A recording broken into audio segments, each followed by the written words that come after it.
नवम के भैया ध्यान दें, आपको हमें बताना है नया पाठ जिसका नाम है त्रिभुज।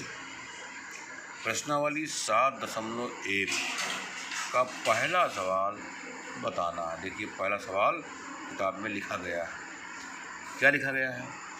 चतुर्भुज ABCD में AC बराबर AD है ना। चतुर्भुज बना हुआ है ना, क्या लिखा है? ACBD है चतुर्भुज ने।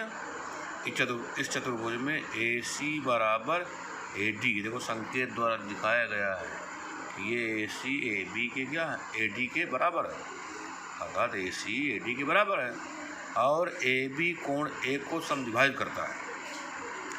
ये AB कोण A, ये पूरा कोण है, इस कोण A को AB समद्विभाजित करता था, दो भागों में समान बांट देता है, अर्थात ये वाला कोण इधर वाले कोण के बराबर है। ये भी दिया है इसके ऊपर, ठीक है। तो आपको क्या दिखाना है कि त्रिभुज ABC अर्थात ये ऊपर वाला त्रिभुज ABC सर्वांगसम त्रिभुज किसके है? ABD अर्थात ये ऊपर वाला त्रिभुज और ये नीचे वाला। दोनों त्रिभुज क्या है? सर्वांगसम है। ये बात आपको सिद्ध करनी है और आपको यही बताना है। क्या बताना है? कि BC और BD के बारे में आप क्या कह सकते हैं? भैया BC अर्थात ये भुजा और BD है, इन दोनों भुजाओं के बारे में आप क्या कह सकते हैं? तो याद होगा हमने आपको सर्वांगसम की चर्चा 2 वीडियो में की थी और ये बताया था कि इनको आप बहुत ध्यान से समझिएगा। सर्वांगसम भी बताया था और समरूप की भी चर्चा की है।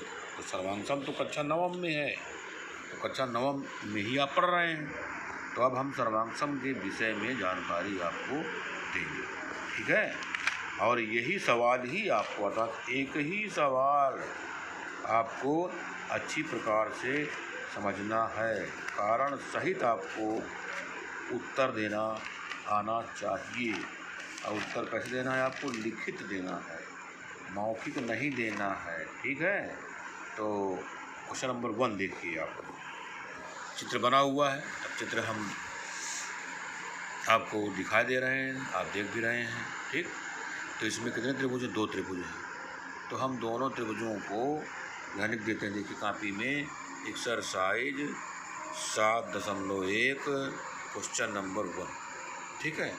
तो इसमें हम चित्र अलग कर दे रहे हैं। इस चित्र देखिए, तो ये वाला चित्र अलग कर दे रहे हैं। क्या है? ABC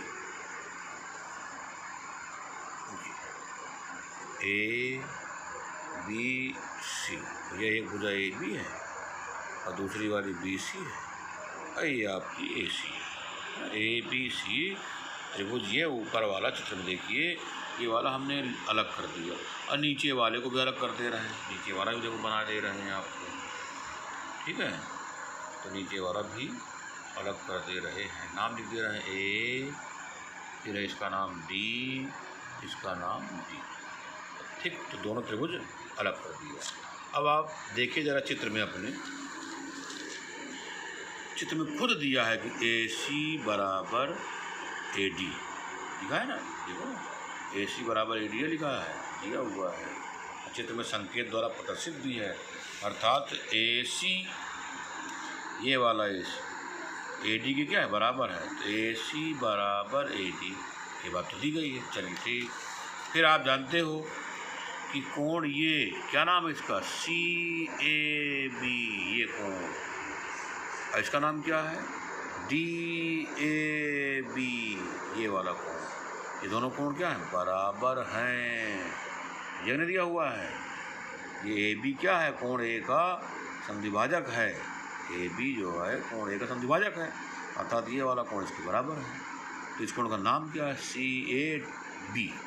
क्या नाम है? CAB। लिखोगे आप कोण CAB, अर्थात CAB ये कोण क्या है? बराबर है। किसके बराबर है? BAD के, अर्थात ये कोण BAD बराबर है। अब लिख दोगे BAD, अर्थात ये कोण BAD, ये भी क्या है? दिया है। है ना, प्रश्न में दिया है। और ये भी क्या है, दिया है, ये भी प्रश्न में लिखा है, साफ साफ लिखा हुआ है। तो आप देख रहे हो कि इस त्रिभुज का एक कोण ये और इस त्रिभुज का एक कोण ये बराबर, इस त्रिभुज की एक भुजा ये और इस त्रिभुज की एक भुजा ये भी बराबर, ये बात दी है प्रश्न में। और देखिए दोनों त्रिभुजों में ए बी है, इस त्रिभुज में भी ए बी भुजा है और इस त्रिभुज में भी ए बी भुजा है, अर्थात इसकी ए बी और इसकी ए बी दोनों क्या है, घनिष्ठ है, अर्थात दोनों में है, कॉमन है। तो लिख देंगे, ये भी लिख सकते हैं आप, ए बी बराबर ए बी। ठीक, तो कुल मिलाकर के आपने देखा कि ये वाली भुजा इस भुजा के बराबर है। तो जरा आप गौर से देखिए, दोनों त्रिभुजों में भैया दो दो भुजाएं तो बराबर हो गई, यानी दोनों भुजाओं के जो बीच में कोण पड़ रहा है ये भी क्या है, बराबर है। तो इससे क्या सिद्ध हो गया भाई, इससे आपकी बात सिद्ध हो गई कि ये दोनों त्रिभुज सर्वांगसम हैं, क्योंकि सर्वांगसम की 4 दशाएं होती हैं, ये आपको बताई जा चुकी हैं। ठीक है, और ये भी पता होना चाहिए कि ये कौन सी दशा है, SAS। ठीक, तो लिख दीजिए सर्वांगसम, सर्वांगसम है ना, की कसौटी से, सर्वांगसम की कसौटी SAS से, मतलब भुजा कोण भुजा है, सेगमेंट एंगल सेगमेंट, और भुजा कोण भुजा से, ये सर्वांगसम की कसौटी है। कसौटी के 4 हैं, ये आपको बताई गई थी जब हम आपको पढ़ा रहे थे ये पिछला वाला पाठ, शुरुआत जब किया था तो 2 वीडियो हमने बनाए थे, इसमें सर्वांगसम के विषय में बहुत अच्छी प्रकार से चर्चा की गई थी और समरूप के विषय में चर्चा की गई थी। ठीक है, तो दोनों त्रिभुजों में आपने देखा दो दो भुजाएं और एक एक कोण बराबर हैं, इसीलिए दोनों त्रिभुज सर्वांगसम। ठीक, अब लिख देते हैं आप त्रिभुज।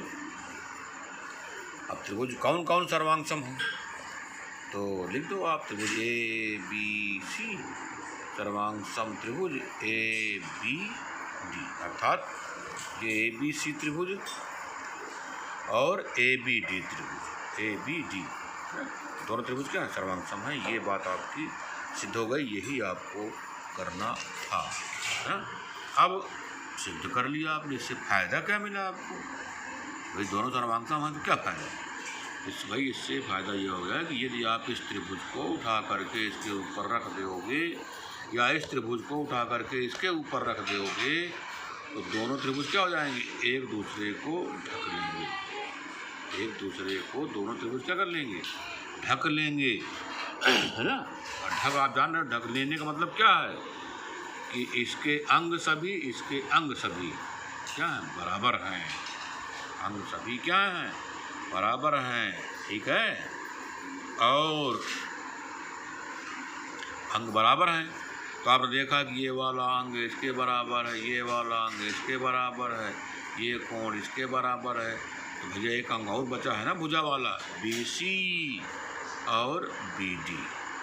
तो BC और BD के बारे में आप क्या कर सकते हैं, तो भैया जब अंग बराबर हैं है ना, तभी एक दूसरे को ढक लिए, इसका मतलब BC और BD जो अंग हैं जिनको हम भुजा कहते हैं, ये भी दोनों क्या हैं, समान हैं, अर्थात और BC बराबर BD। ठीक, तो BC और BD क्या है, समान, क्योंकि दोनों त्रिभुज समरूप हैं, दोनों त्रिभुज सर्वांगसम हैं, अर्थात दोनों त्रिभुजों के सभी अंक बराबर हैं। तो भुजा एक रही जा रही थी जिसका नाम है BC और इसमें नाम है BD, तो BC और BD भी क्या है, बराबर है। क्योंकि आपको प्रश्न में पूछा गया है कि BC और BD के बारे में आप क्या कह सकते हैं, तो हमने कह तो दिया भैया कि BC और BD दोनों क्या हैं, बराबर, तो भाई यही कहा जा सकता है। ठीक, तो इस प्रकार इस प्रश्न का उत्तर पूरा हो गया। अब आप बताइए आपको हमारी बात समझ में आई कि नहीं आ गई ना। अब आप देख रहे हो ये जो हमने लिखा है ये है, तो भैया क्यों क्यों समझ गए आप कैसे लिखा है।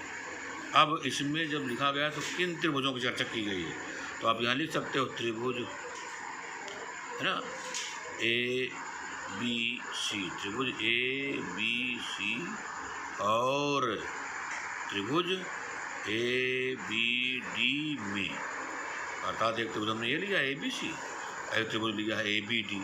इन दोनों त्रिभुजों में देखना है आप, क्या देखना है या क्या देखा आपने, ए सी बराबर ए डी। क्यों ए सी बराबर ए डी आपने लिख दिया, क्योंकि ये बात किताब में लिखी है, प्रश्न में दी गई है। फिर लिखा है कोण सी ए बी बराबर कोण बी ए डी, ये भी क्या है, दिया है ना। ए बी बराबर ए बी, ये तो वही बात हो गई, ए बी और ए बी, है ना, अर्थात ए बी उभय निष्ठ है, ये भी लिख सकते हो उसके स्थान पर, है ना। तो सर्वांग समता की कसौटी, सर्वांग समता, है ना, की कसौटी, कौन सी कसौटी, एस ए एस से, भुजा कोण भुजा, आप देख रहे हो ना कि भुजा भुजा कोण कोण भुजा भुजा, ठीक। तो सर्वांग समता की कसौटी एस ए एस का प्रयोग हमने किया, इसीलिए दोनों त्रिभुज क्या हैं, ये सर्वांग सम हैं, अर्थात इन दोनों त्रिभुजों के सभी अंग बराबर हैं, ठीक है। इस प्रकार दोनों त्रिभुज सर्वांग सम, और अगर सर्वांग सम है तो एक अंग रहा जा रहा था ना कि बी सी और बी डी, तो बी सी बराबर बी डी भी है, ठीक। इस प्रकार प्रश्न नंबर 1 पूरा हो गया।